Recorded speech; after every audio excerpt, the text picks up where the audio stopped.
અને હવે વાત કરીશું અમદાવાદની। અમદાવાદ શહેરમાં પણ ધીમી ધારે વરસાદની શરૂઆત થઈ ગઈ છે। શહેરના જુદા જુદા વિસ્તારોમાં વરસાદ વરસી રહ્યો છે।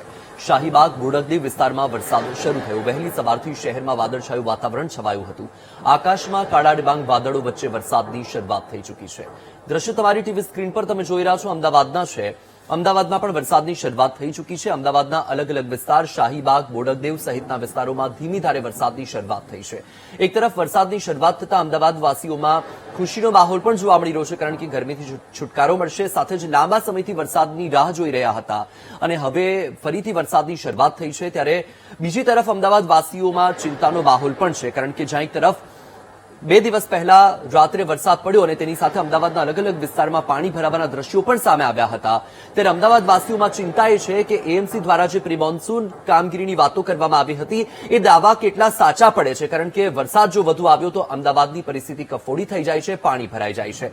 હાલમાં તો વરસાદની શરૂઆત થઈ ગઈ છે। હવે જોવું એ રહેશે કે વધુ વરસાદની સાથે અમદાવાદની સ્થિતિ શું થાય।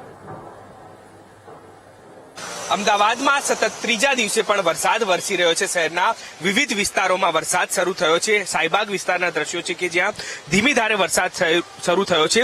મહત્વનું છે કે આજે અમદાવાદ સહિત અનેક જિલ્લાઓમાં હવામાન વિભાગ દ્વારા ભારેથી અતિભારે વરસાદની આગાહી કરવામાં આવી છે। અમદાવાદમાં પણ વરસાદ જે છે તે વરસી રહ્યો છે, ત્યારે વરસાદને કારણે ઠંડક પ્રસરી છે વાતાવરણની અંદર। મહત્વની બાબત એ છે કે હવામાન વિભાગ દ્વારા જ્યારે આગાહી કરવામાં આવી છે ત્યારે અમદાવાદ શહેરની અંદર વિવિધ વિસ્તારોમાં વરસાદ વરસી રહ્યો છે।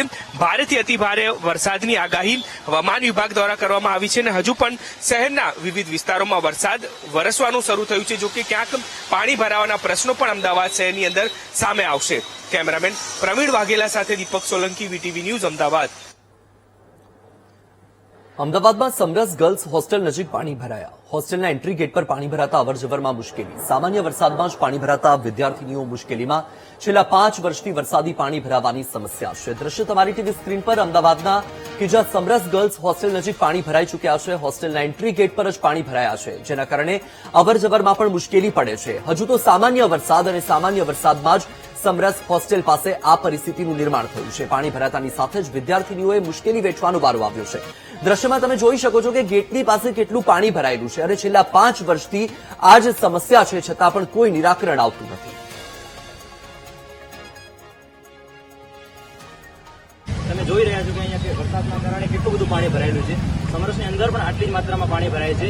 હર વર્ષે આની આ સમસ્યા ઉદ્ભવતી હોય છે। એને સિવાય દર વખતે આના વિશે આવેદન આપતું હોય છે, રજૂઆત કરતું હોય છે, પરંતુ આ હર વખતે રજૂઆત કરવા છતાં પણ દર વર્ષે આ રીતે જ પાણી ભરાતું હોય છે। હવે આટલા પાણીની અંદર જો કોઈ છોકરી લપસી જાય અથવા કોઈ પણ છોકરીને ઈજા થાય તો એની જવાબદારી આ યુનિવર્સિટી તંત્રની રહેશે, સમરસ તંત્રની રહેશે કે પછી એની અંદર બેસેલા સત્તાધીશોની રહેશે।